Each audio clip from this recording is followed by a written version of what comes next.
বন্ধুরা, আগের ভিডিওতে আমরা পর্যায় সারণী মৌলদের ধর্মের পর্যায়বিধতা এই চ্যাপ্টারের 2 মার্কসের সাজেশনের পার্ট 1 নিয়ে আলোচনা করেছিলাম। সেই ভিডিওতে আমরা 10টা কোশ্চেন আলোচনা করেছিলাম, যে 10টা কোশ্চেন তোমাদের ক্লাস 10 এক্সামের জন্য, সেটা হোক মাধ্যমিক সেটা হোক টেস্ট, সবকিছুর জন্য খুবই ইম্পর্টেন্ট।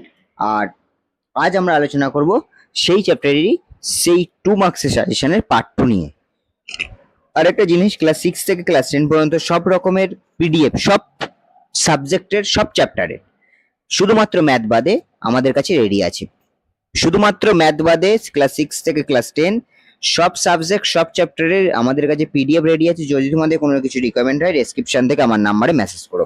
তো চলো শুরু করা যাক আজকের ভিডিও।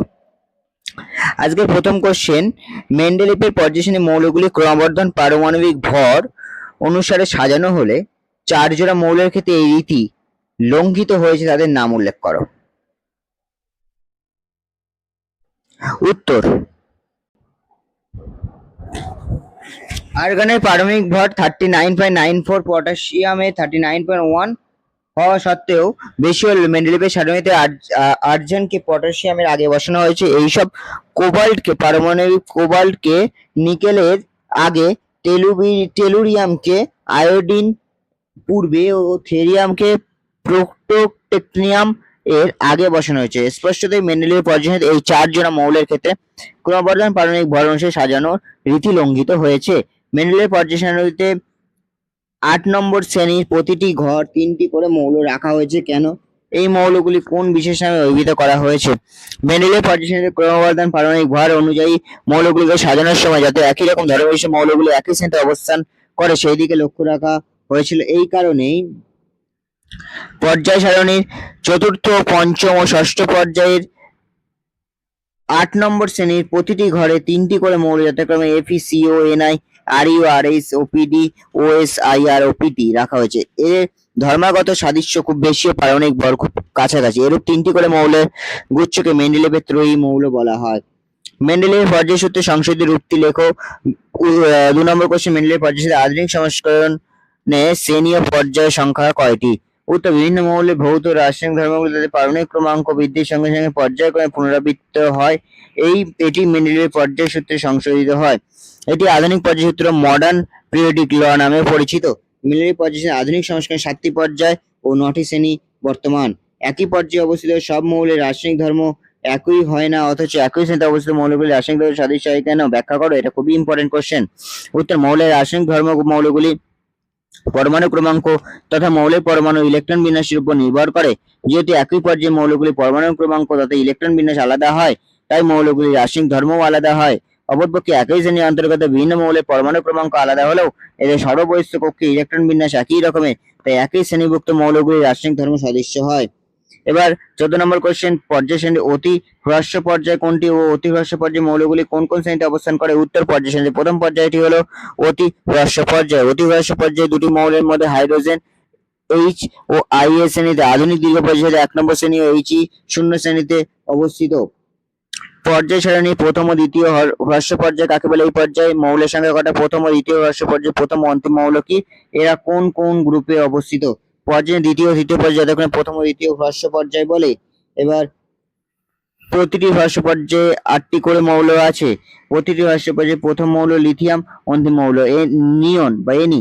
দ্বিতীয় হ্রস্ব পর্যায়ে প্রথম মৌল সোডিয়াম ও অন্তিম মৌল আর্গন। লিথিয়াম ও সোডিয়াম উভয় I এর শ্রেণীতে, আধুনিক দীর্ঘ পর্যায়ে 1 নম্বর শ্রেণী ও নিয়ন ও আর্গন উভয় শ্রেণীতে, আধুনিক দীর্ঘ পর্যায়ে 18 নম্বর শ্রেণী অবস্থিত। পর্যায় শ্রেণী প্রথম ও দ্বিতীয় পর্যায় বলতে কি বোঝায়? এই পর্যায়গুলি মৌলের সংখ্যা কথা। প্রথম ও দ্বিতীয় পর্যায়ে প্রথম ও অন্তিম মৌল কি এবং এরা কোন কোন গ্রুপে অবস্থিত? পর্যায় সারণীর চতুর্থ, পঞ্চম পর্যায়ে যতক্ষণ প্রথম ও দ্বিতীয় দীর্ঘ পর্যায় বলে। প্রতিটি দীর্ঘ পর্যায়ে 18টি করে মৌল আছে। প্রথম ও দীর্ঘ পর্যায়ে প্রথম ও অন্তিম মৌল যথাক্রমে পটাশিয়াম, ক্রিপ্টন এবং দ্বিতীয় দীর্ঘ পর্যায়ে প্রথম ও অন্তিম মৌল যথাক্রমে রুবিডিয়াম ও জেনন। পটাশিয়াম ও রুবিডিয়াম উভয় I এর শ্রেণীতে, আধুনিক দীর্ঘ পর্যায় সারণী 1 নম্বর শ্রেণী ও ক্রিপ্টন, জেনন উভয় শূন্য শ্রেণীতে অবস্থিত। আদর্শ মৌল প্রতিনিধি মৌল বলতে কি বোঝায়? একটি আদর্শ মৌলের নাম লেখো। উত্তর, যেসব মৌলের সর্ববহিঃস্থ কক্ষ ছাড়া অন্য সব কক্ষে সর্বোচ্চ সংখ্যা ইলেকট্রন থাকে তাকে আদর্শ মৌল বা প্রতিনিধি মৌল বলে। আধুনিক দীর্ঘ পর্যায় শ্রেণী 1, 2, 13 ও 17 নম্বর শ্রেণীর মৌলগুলি হলো আদর্শ মৌল। এই মৌলগুলির রাসায়নিক সক্রিয়তা খুব বেশি। প্রকৃতিতে এই মৌলগুলি প্রচুর পরিমাণে পাওয়া যায়। প্রতিনিধি মৌলকে বিশিষ্ট মৌল বলা হয়ে থাকে। পটাশিয়াম একটি আদর্শ মৌল। ক্ষার ধাতু কোনগুলো? এদের এরূপ নামকরণ করা হয়েছে কেন? মেন্ডেলের পর্যায়সারণী আইএস শ্রেণী ও আধুনিক দীর্ঘপর্যায়সারণী 1 নম্বর শ্রেণী lithium, sodium, potassium, rubidium, caesium, francium এই 6টি মৌলকে ক্ষার ধাতু বলে। এই মৌলগুলির অক্সাইড ও হাইড্রক্সাইড যৌগগুলি তীব্র ক্ষারধর্মী হওয়ায় এদের ক্ষার ধাতু বলে। ক্ষার ধাতুর বৈশিষ্ট্যগুলি লেখো। ক্ষার ধাতুর বৈশিষ্ট্যগুলি হলো ক্ষার ধাতুগুলি তীব্র তড়িৎ ধনাত্মক মৌল, অর্থাৎ এরা সহজেই ইলেকট্রন বর্জন করে ক্যাটায়নে পরিণত হওয়ায় প্রবণতা দেখায়। এরা রাসায়নিকভাবে অত্যন্ত সক্রিয় হওয়ায় প্রকৃতিতে মুক্ত অবস্থায় পাওয়া যায় না। প্রতিটি ক্ষার ধাতুর পরমাণু সর্বস্থ কক্ষে একটি ইলেকট্রন বর্তমান, তাই এরা একযোজী, অর্থাৎ এদের প্রত্যেকেরই যোজ্যতা 1। এদের অক্সাইড ও হাইড্রক্সাইডের তীব্র ক্ষারধর্মী। এরা জলের সঙ্গে বিক্রিয়ায় ধাতব অক্সাইড H2 গ্যাস উৎপন্ন করে। ক্ষারীয় মৃত্তিকা ধাতু বলতে কি বোঝে? এদের এরূপ নামকরণের কারণ কি? মেন্ডেলিভের পর্যায় সারণী 2 এর এ শ্রেণী বা আধুনিক দীর্ঘ পর্যায় সারণী 2 নম্বর শ্রেণী বেরিলিয়ামে ম্যাগনেসিয়াম, ক্যালসিয়াম, স্ট্রোনশিয়াম, বেরিয়াম, লেরিয়ামকে ক্ষারীয় মৃত্তিকা ধাতু বলে। এই সমস্ত মৌলের এরূপ নামকরণের কারণ হলো এরা অক্সাইড রূপে ভূপৃষ্ঠে অবস্থান করে জলের সাথে বিক্রিয়া করে ধাতব অক্সাইড গঠন করে, যা ক্ষার রূপে আচরণ করে। বন্ধুরা, আজকে আমাদের ভিডিওটা এখানেই শেষ হচ্ছে। যদি এই কোশ্চেনগুলো তোমরা ভালো করে পড়ে যেতে পারো, আমি মনে করি যে তোমাদের আর কোনো রকম কিছু সমস্যার সম্মুখীন হতে হবে না। তো আজকের ভিডিওটা এখানেই শেষ করছি। আর একটা জিনিস, ক্লাস 6 থেকে ক্লাস 10 পর্যন্ত সব রকমের পিডিএফ আমাদের কাছে রেডি আছে, সব সাবজেক্টের সব চ্যাপ্টারে, শুধুমাত্র ম্যাথামেটিক্স বাদে। তো যদি তোমাদের কোনো কিছু পিডিএফ রিকোয়ারমেন্ট হয় তো ডেসক্রিপশনে দেওয়া আমার কন্ট্যাক্ট নাম্বারে অবশ্যই কন্ট্যাক্ট করো। দেখা হচ্ছে পরের ভিডিওতে এরকমই কোনো একটা গুরুত্বপূর্ণ চ্যাপ্টারে গুরুত্বপূর্ণ কয়েকটা কোশ্চেন নিয়ে তোমাদের সামনে চলে আসবে।